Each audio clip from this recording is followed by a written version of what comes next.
The Galactic Concordat had stood for over 10,000 years, a shining beacon of cooperation among the stars. Hundreds of species, each unique in their biology and culture, had found common ground in their pursuit of knowledge, peace, and mutual prosperity. War was a distant memory, conflicts resolved through diplomacy and arbitration. In this tapestry of intergalactic harmony, humanity was but a fresh thread, woven in barely a century ago. Earth's inhabitants were still viewed as quaint curiosities by many of the elder races, passionate and inventive, yes, but also unpredictable, and, some whispered, potentially volatile. On the lush world of Aoria, homeworld of the Luminae, such concerns seemed distant and trivial. The Luminae were among the gentlest species in known space, their bioluminescent bodies pulsing with soft, soothing light. They were philosophers and artists, their cities seamlessly blending with the natural beauty of their world. It was on a day like any other that the unthinkable happened. The sky above Aothoria's capital bloomed with fire. Ships of an unknown design tore through the atmosphere, their intent unmistakable. Energy weapons lanced down, shattering the crystal spires of Luminae architecture and scorching the verdant landscape. The Luminae, having known nothing but peace for millennia, were utterly unprepared. Their pleas for mercy went unanswered as the invaders descended, dark, chitinous forms moving with ruthless efficiency. In orbit, a Volux trading vessel watched in horror, its crew frozen in shock at the brutality unfolding before them. The captain, shaking off his paralysis, keyed an emergency broadcast to the nearest Concordat outpost. "This is Captain Zilks of the Volux ship Starlight Endeavor. Aoria is under attack by unknown forces. The Luminae are defenseless.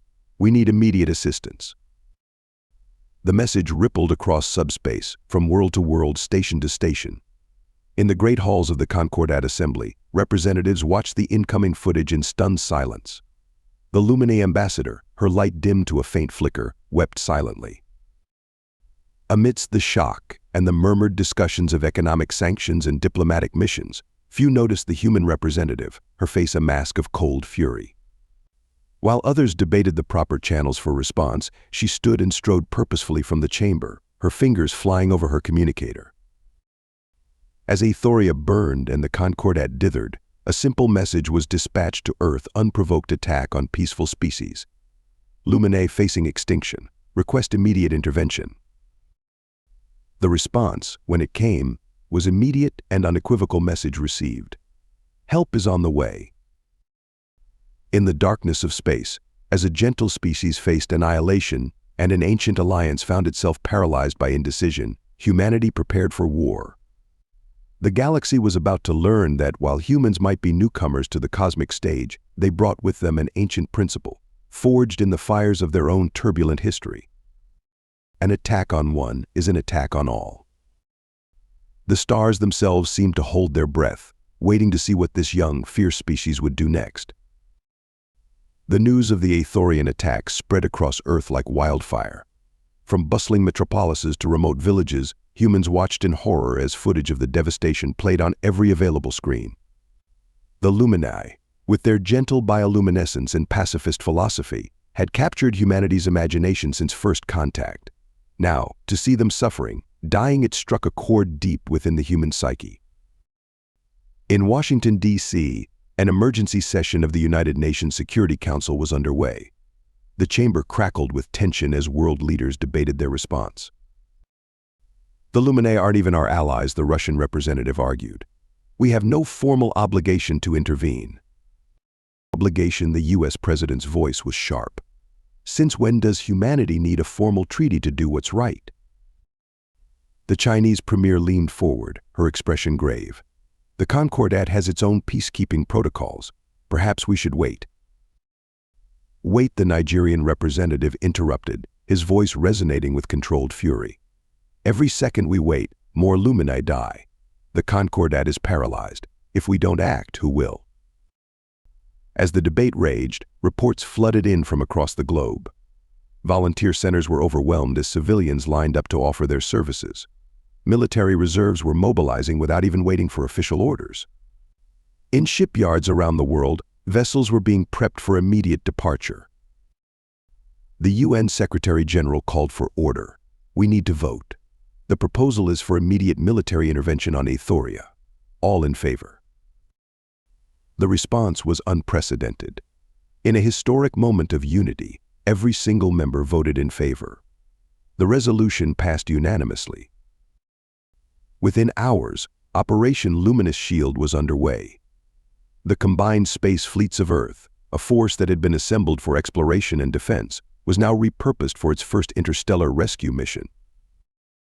As ships lifted off from every continent, the Concordat assembly watched in astonishment. The Volok's ambassador turned to his human counterpart, his compound eyes wide with disbelief. Your people, they're actually going to war for a species they barely know. Ambassador Venice nodded solemnly. In our history, we've learned the hard way what happens when good people stand by and do nothing in the face of aggression. Never again. Across the galaxy, other species watched in a mixture of awe and trepidation as the Human Armada surged towards Aoria. Many had dismissed Earth's military capabilities, seeing them as relics of a primitive past. Now, faced with the scale and speed of the human response, they began to reassess. Aboard the UN's Humanity's Hope, Fleet Admiral Yuki Tanaka stood on the bridge, watching the swirling colors of hyperspace. A lifetime of training had prepared her for this moment, yet the weight of the mission pressed heavily on her shoulders. Admiral, her EXO reported, "All ships report ready. We'll reach Aothorian space in 6 hours." Tanaka nodded, her eyes fixed on the view screen. "Send a message to all ships. We go not for glory, not for conquest, but for justice. Today we show the galaxy what it means to be human." As the fleet raced through the cosmos, the attackers on Aoria continued their brutal assault, unaware that a storm was coming. Humanity, the newcomers, the unpredictable variable in galactic politics, was about to make its stand. The galaxy held its breath, waiting to see what would happen when humanity's righteous fury was unleashed among the stars. The human fleet dropped out of hyperspace in a dazzling display of precision, their ships forming a protective sphere around Aoria. The attackers, caught off guard by the sudden arrival of an unknown force, scrambled to regroup. Admiral Tanaka's voice rang out across all frequencies. "This is the United Earth Fleet. Cease your attack immediately and withdraw from Aothorian space, or we will be forced to take action." For a moment, silence reigned. Then, without warning, the alien aggressors opened fire on the human ships. Their energy weapons, so devastating against the defenseless Luminae, splashed harmlessly against the advanced shields of Earth's vessels. "So be it," Tanaka muttered. "All ships, engage at will. Priority 1 is the protection of Aothorian civilians." What followed was a display of military prowess that would be remembered for generations. Human ships moved with a fluidity that belied their size, their tactics a perfect blend of individual initiative and coordinated strategy.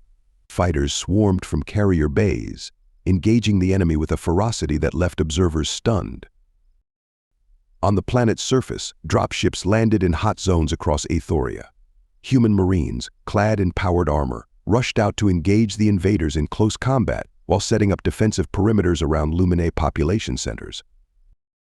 In the capital city, Sergeant Maria Rodriguez led her squad through the crystalline streets, now marred by scorch marks and debris.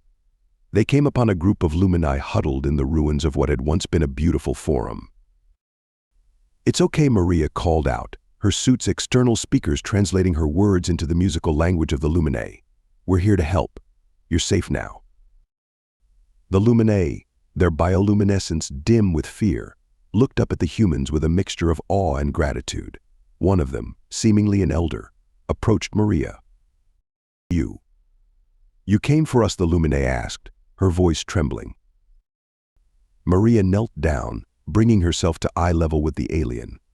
"Of course we did. We couldn't stand by while you suffered. Now, let's get you all to safety." As the Marines escorted the Luminae to evacuation points, human medical teams rushed in, setting up field hospitals and treating the wounded with a level of care that transcended species barriers. In orbit, the battle raged on. The attackers, despite their initial ferocity, found themselves outmatched by human technology and tactics. Admiral Tanaka, seeing an opportunity, opened a channel to the enemy flagship. Your attack has failed. Your forces are in disarray. Surrender now, and we can end this without further bloodshed." The response came in the form of a suicidal charge by the alien commander's ship. Tanaka watched grimly as her gunners intercepted the vessel, obliterating it in a spectacular explosion. "All enemy ships have either been destroyed or have fled the system," Admiral Her Exo reported. Tanaka nodded, her expression a mix of relief and sadness. "Begin full search and rescue operations. I want every available ship and shuttle down there, helping the Luminae." As the human forces shifted from combat to aid and rescue, news of the battle spread across the galaxy. The Concordat, which had been paralyzed with indecision, watched in amazement as humanity single-handedly turned the tide. On Aoria, as the dust settled and the extent of humanity's intervention became clear, the Luminae emerged from hiding. They looked up at their saviors, beings from a distant world who had risked everything for a species they barely knew. In that moment, as humans worked tirelessly to heal and rebuild, a bond was forged between two species that would reshape galactic politics forever.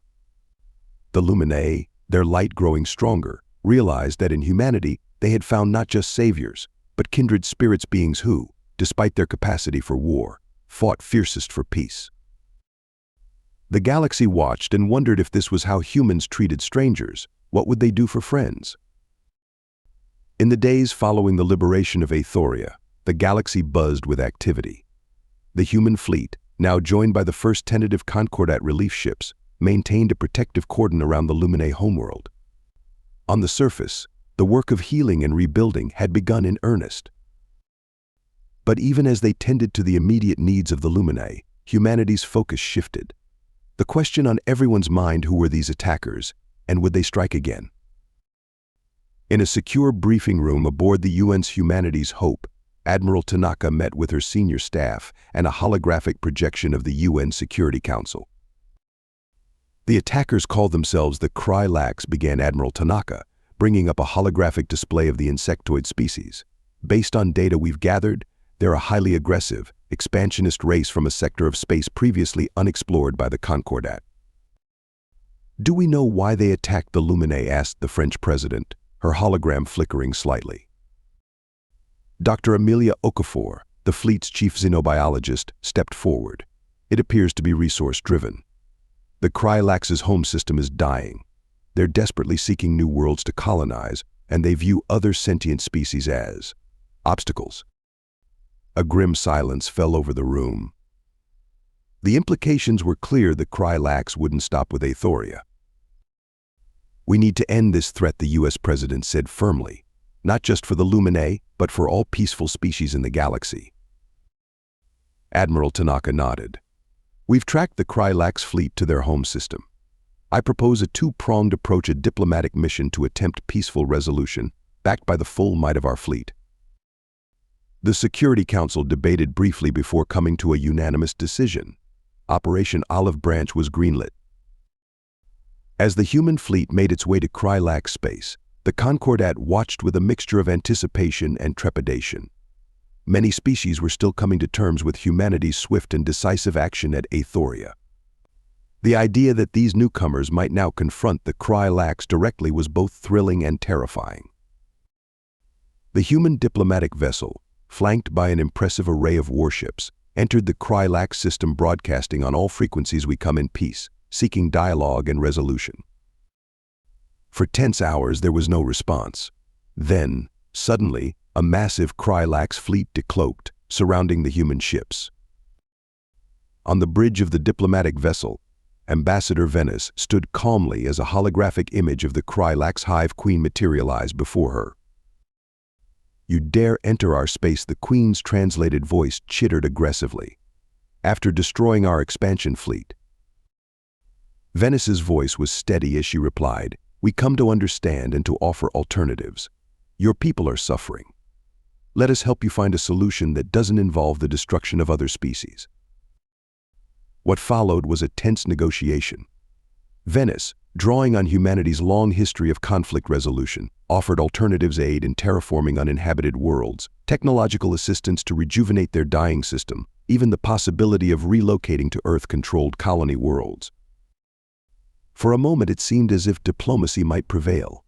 But the Hive Queen, driven by millennia of ingrained aggression and desperation, could not overcome her nature. "We will not be subjugated," she screeched, ending the transmission. As HYF ships began to power up their weapons, Admiral Tanaka's voice came over the comms. "They've made their choice. All ships, execute Battle Plan Omega."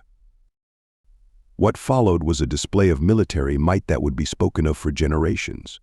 Human ships moved with precision and coordination that the Kryx, for all their natural aggression, couldn't match. Advanced ECM suites rendered the majority of Kryx weapons ineffective, while pinpoint human strikes disabled rather than destroyed enemy vessels. In under an hour, the entire Kryx fleet had been neutralized, their leadership captured. As the dust settled, Ambassador Venice once again stood before the Hive Queen, now a prisoner on her own flagship. "This is not subjugation," Venice said firmly. "This is the consequence of aggression against peaceful species. But our offer of help still stands. The choice, as always, is yours." The Hive Queen, her aggressive posture now deflated, looked at Venice with a new understanding. For the first time in her species' history, the Kryx faced a force they could not overwhelm, and yet this force still offered peace. As news of the Kryx's defeat spread across the galaxy, the Concordat found itself facing a new reality. Humanity, the newcomers they had once viewed as quaint and potentially volatile, had not only saved the Luminae but had now neutralized a threat that could have destabilized the entire galaxy. The age-old question of how to deal with aggressors without becoming them seemed to have found an answer in humanity's balanced approach of strength and compassion. As the human fleet began the long journey home, the galaxy watched and wondered what other changes would these strange, powerful, yet merciful humans bring to the cosmic order. The great hall of the Concordat was filled to capacity, its crystalline dome refracting starlight onto the assembled representatives of 1,000 worlds. At the center of the chamber stood Ambassador Venice, her posture relaxed but her eyes alert, scanning the sea of alien faces before her. High Counselor Zixolvian, a being of pure energy contained within an ornate exosuit, called the session to order. "We are gathered here today to discuss the recent events involving Earth and the Kryx, and their implications for our galactic community." A ripple of murmurs passed through the assembly. The Volux ambassador, his compound eyes shimmering, was the first to speak. "We cannot ignore the debt we owe to humanity. They acted when we hesitated, saving the Luminae from extinction." "But at what cost?" countered the Tellarite representative, her tentacles waving agitatedly. "They brought warfare back to our peaceful galaxy. Their actions, while noble, remind us of the violence we thought we'd left behind." The debate raged on, with species after species weighing in. Some praised humanity's decisive action and compassion, while others expressed concern over their military capabilities and willingness to use them. Throughout it all, Venice remained silent, watching and listening. Finally, Zixolvian turned to her. "Ambassador Venice, would you care to address the assembly?" Venice stepped forward, her voice clear and steady. "Esteemed members of the Concordat, I understand your concerns. Humanity's history is indeed marked by conflict, but also by growth and learning from our mistakes. We didn't intervene out of a desire for war, but out of a commitment to protect those who cannot protect themselves." She paused, looking around the chamber. "We believe that true peace isn't the absence of conflict, but the presence of justice, and sometimes ensuring that justice requires action." A thoughtful silence fell over the assembly. Then, unexpectedly, a small, glowing figure floated to the center of the chamber, the Luminae ambassador. "My people owe our existence to humanity," she said, her voice melodic yet firm. "They came without obligation, fought without conquest, and stayed to help us rebuild. If this is the face of humanity, then I say we are fortunate to have them among us." Her words seemed to shift the mood of the entire assembly. One by one, other species began to voice their support for humanity's actions. As the session neared its end, High Counselor Zixolvian spoke again. "It seems clear that recent events have changed the landscape of our galactic community. In light of this, I propose a new founding principle for the Concordat, inspired by our human allies: an attack on one is an attack on one is an attack on all." The vote was nearly unanimous. As the new doctrine was formally adopted, Venice felt the weight of the moment. Humanity had changed the galaxy, for better or worse. In the days that followed, the repercussions of the Concordat's decision rippled across the cosmos. The Krylax, under the guidance of human diplomats and scientists, began the long process of rehabilitating their dying worlds. Other aggressive species, seeing the united front presented by the Concordat, reconsidered their expansionist policies. On Earth, opinions were mixed. Many took pride in their new role as galactic peacekeepers, while others worried about the responsibilities and potential conflicts this might bring. But all recognized that there was no going back. Humanity was now irrevocably part of a larger cosmic community. As Venice prepared to return to Earth, she found herself in a quiet moment with Zexalvian. "You've changed us," the High Counselor said, their energy form pulsing thoughtfully. "For millennia we thought we had achieved perfect peace. You showed us that true peace requires vigilance and, sometimes, action." Venice smiled. "And you've changed us too. We've found our place in the stars, not as conquerors, but as protectors and bridge builders." As her ship broke orbit, Venice looked back at the glittering expanse of the Concordat's capital world. The galaxy had been transformed, not by force of arms, but by the power of an idea that in the vast, often dangerous cosmos, all sentient beings share a common destiny. Humanity had brought an ancient Earth principle to the stars, and in doing so, had forged a new and stronger galactic community. As Venice's ship jumped to hyperspace, she knew that whatever challenges lay ahead, they would face them together. For now and forevermore, an attack on one would be an attack on all. Thank you so much for listening to this story. I hope you loved it. Please remember to subscribe if you did like it so you can see more videos like this. And please give us a like and a comment too. I'll see you in the next one.